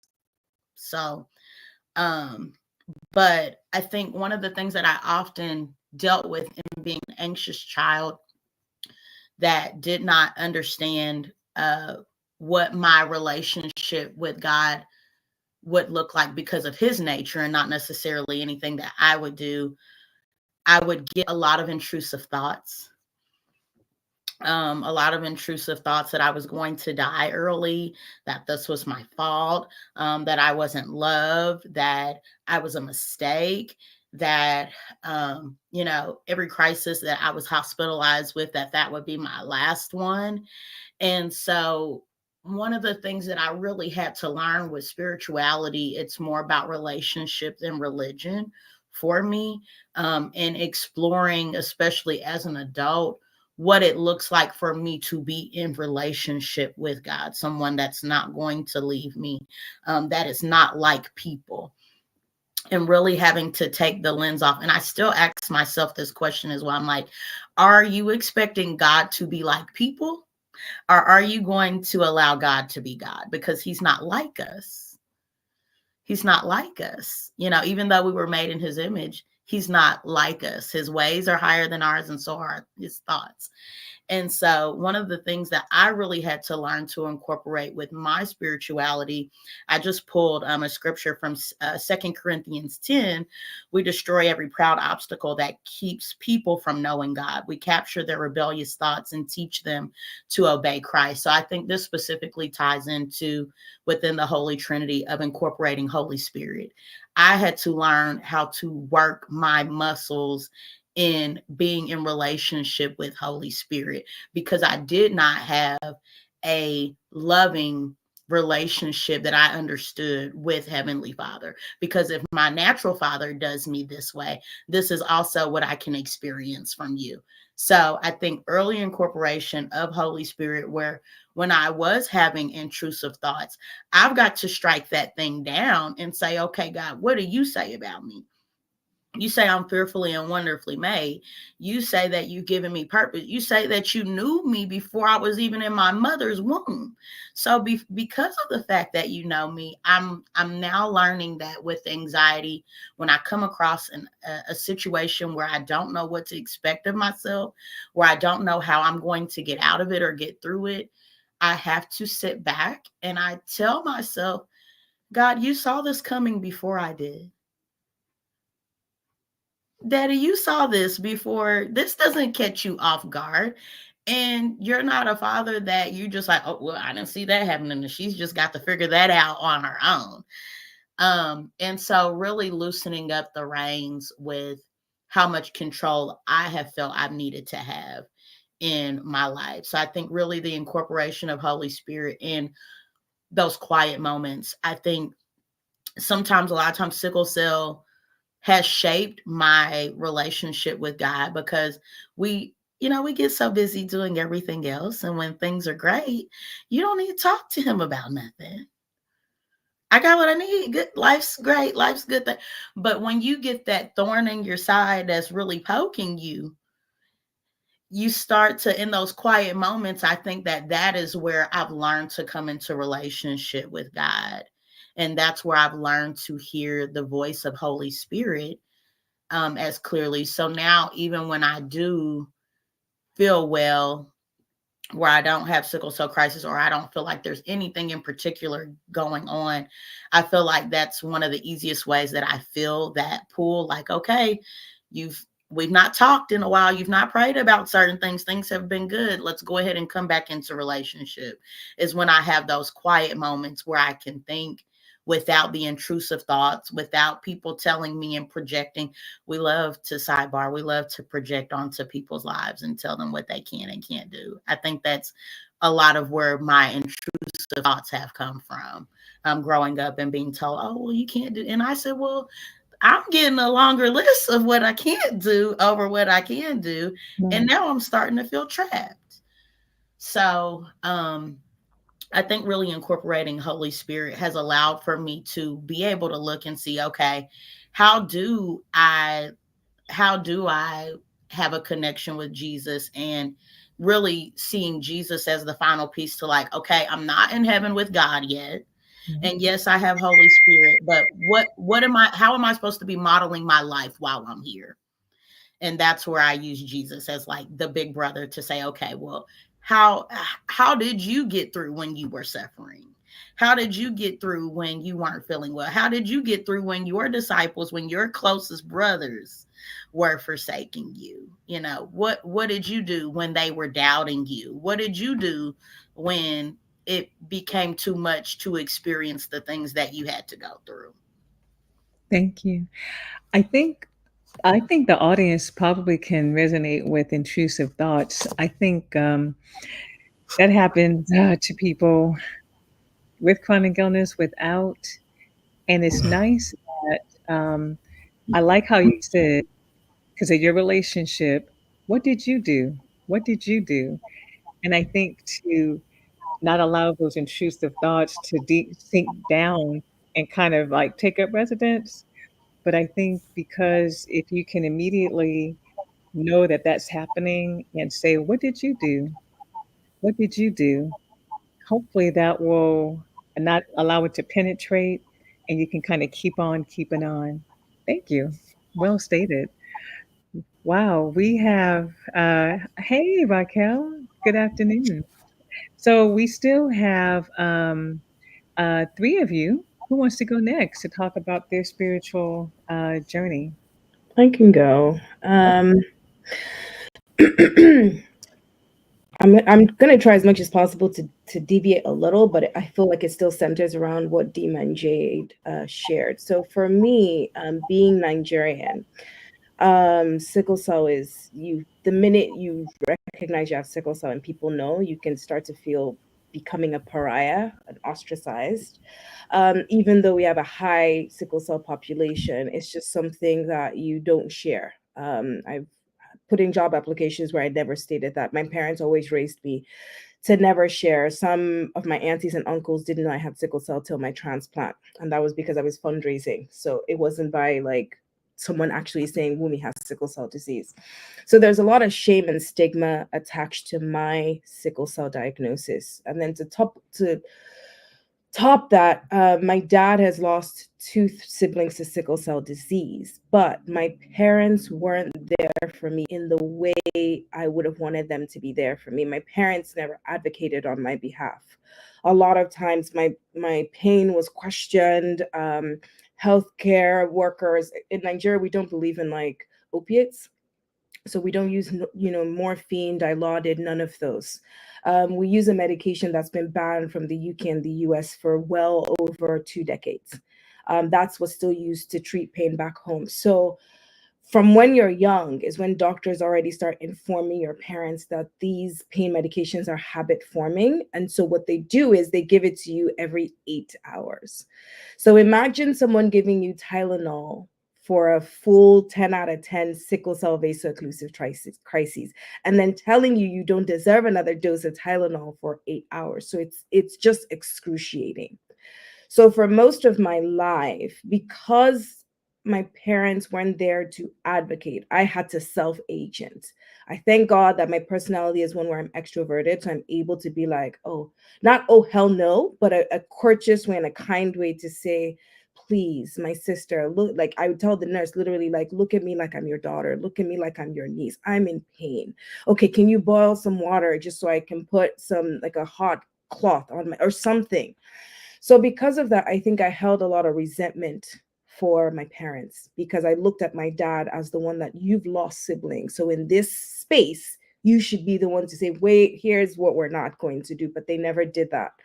Um, and so I think therein lies what I unlocked in my relationship with God is that I could recognize that even though the people that were the closest to me and loved me couldn't speak for me, in my most grueling moments, at least I could cry to someone. And maybe when I sleep, the next day I do feel a little better. So in my mind, in my young mind, I felt like, all right, this is God looking out for me and telling me, my daughter, I feel your pain 1,000%. And this is how I'm helping you better deal with this crisis.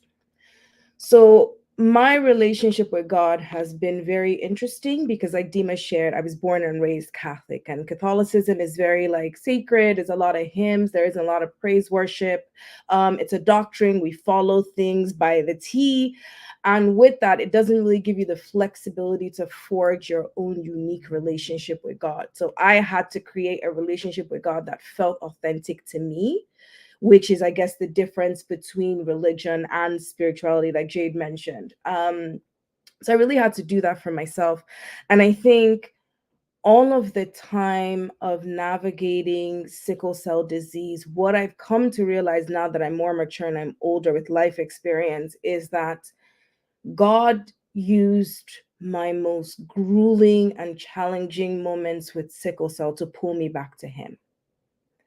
Because there oftentimes I would be really sick, I'd be praying all the time, and then the minute things start to be on the up and up, I'd just be like, all right, I'm good.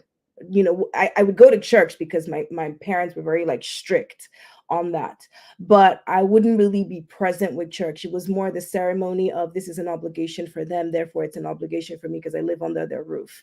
But it wasn't me forming my unique relationship with God. And so what I've come to realize now is that my hard moments were there to bring me back to God, because I needed to lean on a supreme being that understood and has seen my whole life from start to finish, even though I haven't, for the most part. So I think I always say this, and this is going to break a lot of people's hearts. It's just my truth. I've been an eternal pessimist, more so because I don't deal well with emotional pain. I always say, give me physical pain anytime, give me emotional pain is what Wumi is like, I can't do this, which is why I think it's trickled into my romantic relationships, where I'm just kind of like, if you're going to break my heart, let's just cut this chase and let's stop it right now. And so that emotional pain was difficult for me. So my way of resolving emotional situations is it's not going to work out, so that when it doesn't work out, I'm not completely deflated. But I think now, I thank God for my transplant, because that then introduced me to therapy. So I'm learning a lot of behaviors that I took as the gospel for a lot of my life. Again, it's constant work, because when you are comfortable in a habit, by default your brain tends to go there because it's like a safety blanket, instead of saying this is going to work out, let me choose optimism and things like that. So my spirituality is kind of deeply connected with mental wellness as well, because I think a lot of times, we aren't God, we don't see things from God's lens, but that doesn't negate that in our experience of life, everything is always hunky dory, or it's easy to see the glass half full instead of half empty, especially when you're navigating a disease that is debilitating. As you age, it gets a bit more complicated.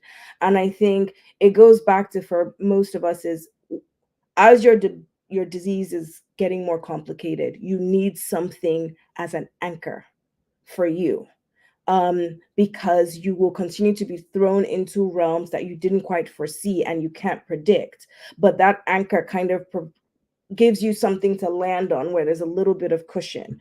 So I'm just saying, for people who might be listening for this, for a again, I always speak to the young warriors, because little Wumi didn't have that.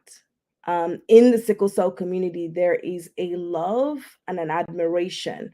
I always get very emotional when I see caregivers who are fearless in their advocacy, because I look to my parents and like, my parents raised me to always say, like, that person that came first, do they have three heads? No, they don't. So you should aim high as well. And I mean, it's been a good thing because it's worked with my personality, where I'm like super competitive. I always have my head in the game, but sometimes I'm not gentle with myself. I'm my own worst critic, because it's fueled this beast of perfection that just isn't true. So to young warriors, I think if you are navigating your spirituality, or you don't know what that looks like, I think create a relationship with God that makes sense for you. Might not make sense for anybody else, but as long as it makes sense for you, that's all that matters. Because a lot of people are proponents of religion, but you would be very amazed to find out they don't practice what they preach. So I've come to a place now where I'm like, I'm not looking at how anyone else is practicing their relationship with God. Those that worship the most sometimes are the ones that sin the worst. So for me, I'm like, I'm on a path of my own with God. Every day I mess up, every day I come back. And for me, it feels good for me, because he's shown up in ways And now he's giving me the added gift of a sickle family that are now healing those traumatic events that forged Wumi, but weren't healthy for Wumi in the long run. And I think now that I'm in my walk with God, now that I'm a bit more, I'm kind of flexing because now I'm like, all right, we got this figured out. It's been rough before, but you and I are walking this together. I don't know if you guys have seen this photo where it's like footprints in the sand, where the poem goes like, God, I needed you at this point in time. I was going through a really difficult time and you abandoned me. And God goes, no, you see those footprints in the sands was me carrying you. That's why you only see one set of footprints.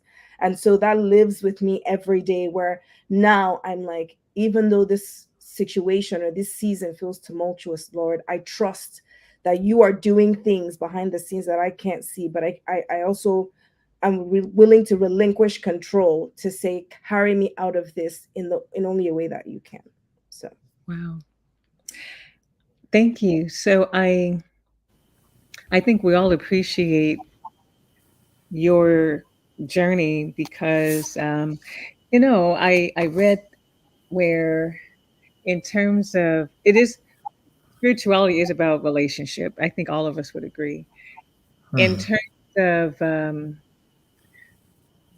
where people are at in terms of relationships with God, that's actually gone down, meaning the number of people that quote do corporate worship, particularly in the UK, has gone down tremendously. It's not like those of us who, if you guys were born in the 80s and 70s and so forth, people just went to church because your family went to church. But now people are Mhm. making decisions, and it's just you're having to forge your own relationship, like you just said. And I think that so you do resonate. Some people can actually resonate with what you're saying. So thank you. I did want to share this before handing it off to Lena and James. And you mentioned about therapy. So I need to actually plug that in. And in terms of mental health and therapy, um, we invite you all to explore that. We invite you to, this may be your opportunity to be able to share with someone what's going on, your journey, why you do what you do. And so, at least here in California, through Cayenne Wellness Center, we actually offer 100% free mental health. All you have to do is let your community health worker know, and not just you, but your family can participate in therapy. So whether it's you and or your mom or her own individual or your brother or whomever, because we realize um, that these dynamics in families for a child who has sickle cell disease, they get kind of uh, messy, and people not understanding or blame, or like you said, why me and why not that person? Um, so mental health is very important, and we're just encouraging you all that if you're listening to us, now might be the time for you to consider um, exploring who you are, having a relationship with family, friends, loved one, including your relationship with God. All right. Who wants to go I'll next? go. I'll All go. right, James. Yeah. So, my spiritual journey was started out a little different. I grew up in the church, so my parents, both sides of the family, mom and dad, that both of their parents were heavy into religion. So we're in the church, and then coming up, I was in Bible school for the summer times. So I would have something to do during the summertime. My mother didn't have to watch us. So I kind of grew up in church, but I didn't really necessarily wasn't forced to go when I was older. So like 13, my mom didn't force me to go. It was something that her parents did. And then when we were growing up, we grew up in Bible study. So I didn't really have that experience in church or learning Bible per se. But I remember just being sick one time and just, it's the only time I questioned was why me when I went to the hospital and I didn't get seen. So I was 18 years old. Um, I'm 18, 19 years old, and I was in a major crisis, and they was forcing me to wait, and they were just being rude to me. I didn't get seen, and when I got seen, I was given like over the counter medication and sent home. So that's the only time I questioned why me. I was in so much pain because up until that point, I just always kind of you deal like I think Jay said it. You deal with a lot of isolation, and so I find myself talking to myself, but actually talking to God and just understanding, like, listening to talking to the voice and wondering, like, I know it's the reason why I got it. Otherwise, I wouldn't be here. It's the reason why I'm going through this pain. So as I got older, I just kind of continued on that path and learning and trying to figure out what was the purpose of me going through that pain and those experiences. And a lot of times when we're in that pain, we're just always praying like, God, please make the pain stop. God, please make the pain stop. And nothing would happen. So now as I got older and I'm realizing, like, it's the reason I got it, and it's the reason I'm here. My first thing was to learn how to trust the situations I'm in. So when I got the hydroxyurea and I didn't have a pain crisis for a year, I knew it was a reason. I knew it was something. I knew that was like God telling me that, like, I should be on this medication. I'm being healed now.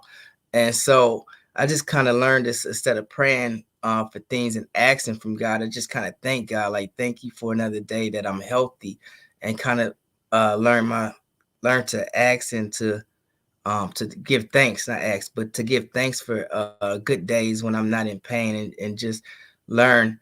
And I feel like God, as I got older too, God is always calling you back to Him, like Umi said, and just having that relationship and talking. Now I'm in the church because he either brings you back through loss, divorce, breakups. Some situation happens in your life, and I went through a divorce years ago, and it just made me think of, like, you know, just brought me to be more in touch with Him, and then just brought an understanding of why I'm going through this. And when I show up at places, I can see His presence and I can feel His presence. So I'm always around God and know it's another person hired me. And I was always searching for that. And now I found it, and I understand, it's a higher power, and I understand that it's not just me. Um, I'm more than this physical body. So I believe I'm, like, just having a human experience. Um, so I just know that, to trust and believe that things are going to work out in my favor. And now I'm engaged with God, and just, that's kind of my experience. It's hard to explain for me to explain because it's new, but I was always looking for that, always touching that and searching for that. And I know, like, by not having pain crisis for years, it's not me doing that. Yeah, I'm being healthy and taking care of myself, but it's God doing that for me. So that's kind of my experience with God. Wow, thank you. So it sounds like, and I've said this before, what's interesting is um, God created us. And Mm, in that respect, we literally can do all things. Seriously, we just can. mm, And I think that the challenge that people have is they do look as their physical self as a limitation, but the limitation mm, is here. It is not mm, the body. And so, again, we started off with Dima even saying about getting older and realizing that there are some changes. Those changes are real, but our mind is still the one that can keep us going because those intrusive thoughts, I'm going to put all of this together that Jade was talking about, just because your oxygen capacity is decreasing doesn't mean that makes you less than human or less than a person. And mm. so, again, going back, the manifestation of here, what's in your mind, is that I can do all things. I can do, how does that go, everyone? I can do I can do all all things through Christ that strengthens Christ me who strengthens. because Yeah. because he resides in us. Therefore, we can do all things. Now, are we supposed to be doing all things? So for instance, I would like to go to, I travel.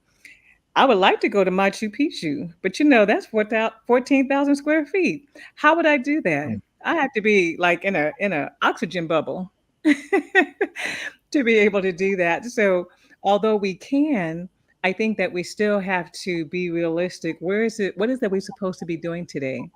Lord, I live this day for you. Therefore, what am I supposed to be doing today? And that's actually going to change from day to day. Lena, we're going to have you share your story. And but first, let me just, I'm trying to keep up with what's happening in the chat here. Okay. Um, yes, that's a beautiful way to look at the pain to see what it's teaching you. Dima wrote Philippians 4:13. I'm going to actually have you read that, but I'm going to have Lena share her journey. And I know that earlier you already said that your self acceptance was actually tied into your spiritual journey. Can you expand on that? Yes, I think for myself, much like you all, no matter the religious faction, we've all been in touch with our Creator from the beginning because that's how He designed it. And so for me as a young child, I was always aware that I had angels around me, that I had protection, that I had something to do even if I didn't know what it was or where I was supposed to be or why I was in the situation that I was in. However, as I started to grow and learn more about what all the fuss was, because I have an 11-year-old son, and I explained to him in very like kid terms things about church, why we do the things that we do, why is it that we, consider God and, in everything. Um, and to, for him, I explained it. I said, you know how we go to the football games or we go to the basketball games or we go to the concert and everyone that's there at the concert is there to see this person because they're all a fan of this person. I said, that's all church is. We're all a fan of our Creator because He created us and because He loves us. And no matter what, we're protected, and there is a calling for each of us. And so, those words came to me because I was trying to make it simple for my son, but also in order to just simply articulate what it is I'm doing at church. I'm there for praise and worship. I'm there to thank Him for the good days and the bad days because, yes, the bad days made me who I am today, which is a warrior and a queen. And so in 2019, I had hit a rock bottom because I was very frustrated, similarly to you, Dima, with the fact that I had spent over 10 years away from my father, away from 50% of myself. And I couldn't take it anymore. The circumstances were never really thoroughly enough explained to me because y'all know how parents are. Mind your business. This is my relationship. you're like, you're like, but it's my foundation. So shouldn't I know something?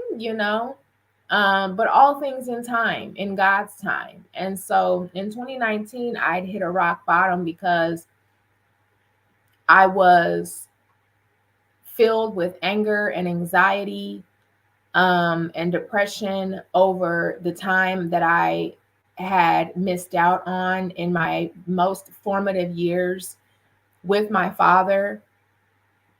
However, I was able to reconnect with my father and fall right back in love, and into that space where I can just run to him.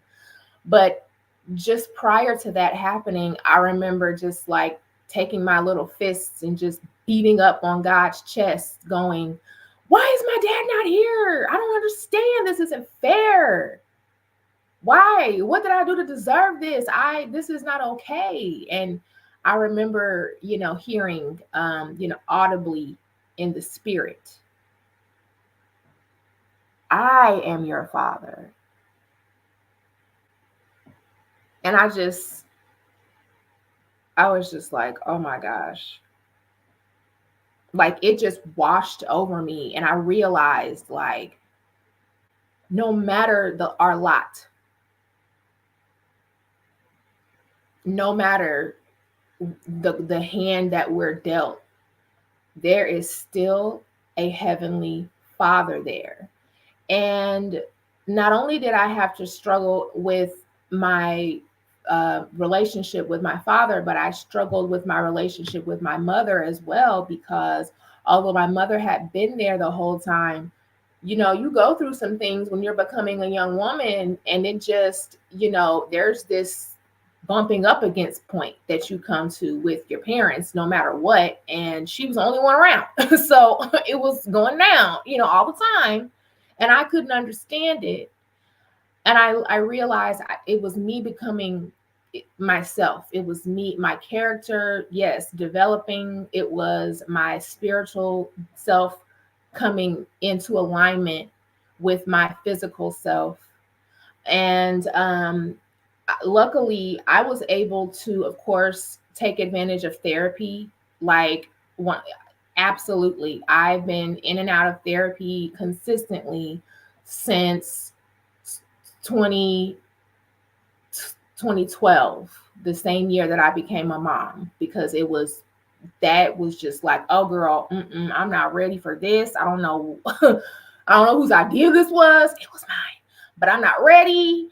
And, and so during that time, I was very, like you were saying, Wumi, I was on the hard reset from like 2012 to 2019, just prior to the pandemic, coming upon us.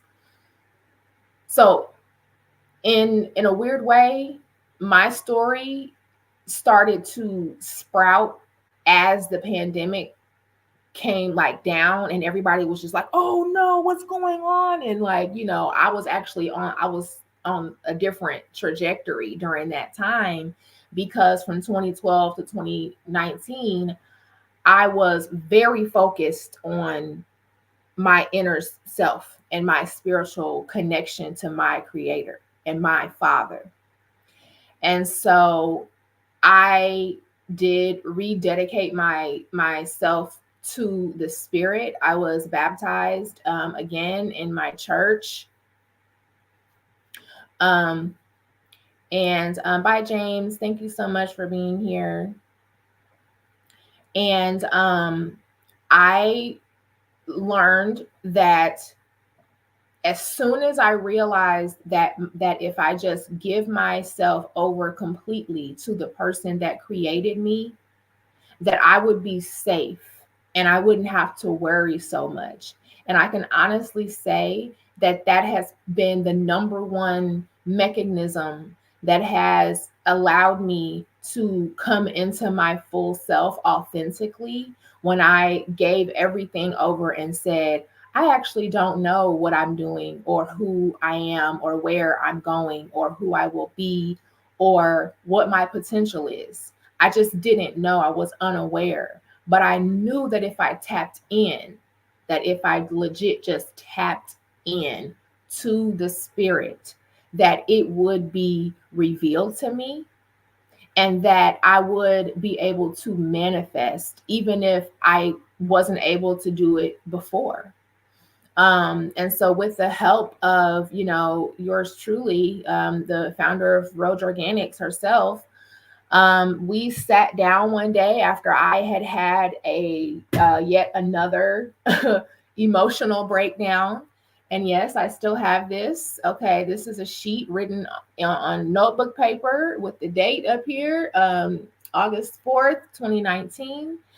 And my best friend saw the turmoil I was going in, and she just grabbed a sheet of paper and she's like, "What? Who?" Once again, the question: Who do you want to be? And we just went. I just was saying things through my tears, through my angst, through my pain. Okay, hashtag. And honey, these things, they seem so simple to regular people, right? The first thing I said, I want to be a good mother. Who told me I wasn't a good mom? I've always been a good mom, but the devil is tricky. When on the opposite side of that fence, where it's just nothing but heartache and negativity, you're thinking, I'm not a good mom. I have sickle cell. I can't teach my child at home during the pandemic. I'm too sick for that. Well, I got through it. I may not have been mom home teacher of the year, but I got through that with my son intact. And he was not one of those kids that fell far behind, and so I'm grateful for that. I said I wanted to be a good wife, a good sister, a good friend, a person that people can feel at home around. Okay, I wanted to be a servant to the less fortunate. Amen. I am that today. I wanted to be a person that people can see God in. Okay, amen. That has happened. Yes, it has. I wanted to be rich. Period. I am rich in the spirit. Yes. Yes. I think what I receive from you is that no matter your journey, one just has to be open to receiving. And so, no matter that spiritual journey, and I know that for us, it's been Catholicism, Christianity, but for others, it might be something else, Buddhism, or what have you. I think the key that I take away, and you all, if you all don't mind putting in the chat quickly, because I'm looking at our time, just some takeaways: open to receiving, open to receiving. This has been wonderful. It's been my pleasure to know you all more. I'm familiar with Lena, but this has been beautiful for me to connect with you. Jade, I'm familiar with you, but we've not been in the same space, and I feel blessed to hear your journey and your walk. And I've seen Moonme this year, but see, we haven't been in this type of space, and so I'm thankful. And then Dima, of course, she's moderated for us from time to time. So I do want to find out, as we are winding down, if anyone has any takeaways, and if not, I'm going to just call your name so you all can just let me know. This has been great. We're wrapping up with these life tasks. I don't see anything in the comments. So, oh, okay. Demons want some products. I guess you guys can hook up. But I'm going to call your name, and can you guys, in 1 minute, just share with me? You may not have been on the previous seminar for work, social, love. Dima was there, self acceptance, and spirituality. But in 1 minute, can you just tell me what your takeaway is that you've gained by listening to your fellow colleagues as well, that may also resonate with the audience? I'm going to start with Lena. Can you, 1 minute, give us your takeaway from Yes. learning a little bit about Alfred Adler's life task, and hearing your colleagues as well? Yes. So I am in I'm in a very particular spot right now in my life, and I feel like my word of the year should have been, or maybe it will be for 2024, is alignment. because that's what I heard and felt from this panel today, which is that if you are focused on interweaving the elements of your life, whether it be physical, emotional, spiritual, mental, if you're focused on the alignment that God has for you, it just happens. How about we say, "Ain't no stopping us now." Okay. Okay, we're on the move. We got the groove. I don't know the words, but We just I'm with it. Absolutely. There's no stopping you once you Thank you. aim for alignment and pray for that, ask for that, because then it will happen. And that's what makes you stronger. Thank you, Lena. Wumi, I'm going to go to you. Oh Jesus! The minute Lena was speaking, I was like, God, speak through me because I don't really know what my answer should be. But what I will say is, there's strength in numbers, and on this panel today, there are so many similarities that we share as warriors.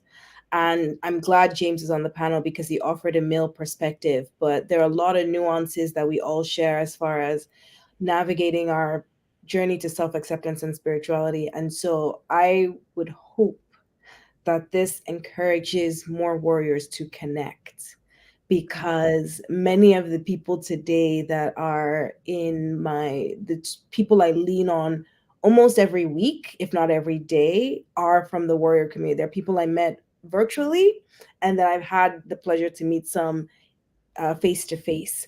But I did the task which people fear the most, which is I just wrote one DM message. And so I'm hoping that, like, for people who are in the warrior community who haven't quite been able to navigate finding friends who share that similar journey with them, I hope this inspires them to reach out and connect with each of us, especially if something someone shared spoke to you on a deeper level. Me too. Thank you. And I know many of you guys are on social media, and so and wouldn't mind people reaching out as well. Strength in numbers. Thank you, Jade. This has been so rich. I'm looking to see. I definitely agree with Lena as far as alignment. That I actually asked God for my 33rd birthday, what year am I in? And I got the answer of year in alignment. So Okay. having those numbers 3 and 3, they're the exact same, so they're in alignment with each other. Strength in numbers, I agree with that. I think all of our rounded perspectives here are. I'm hoping that people are inspired in seeing the different things that we've experienced, and I think it's important to look at the full picture, take what you need and leave what you don't. But that's something from all of us has resonated, and you only get more sound information with added perspective that comes from wise and sound counsel that comes from numbers. I think for me, one of the things that I've learned from being a part of this panel is being present, and the beauty in being present. I think this whole year I've had a lot of pivots, from work, with friends, with family, almost every area of my life that has taken a pivot. And so I don't believe I'm starting from scratch, but I believe that I am going through some many major transitions where the foundation that I've had is going to be built upon.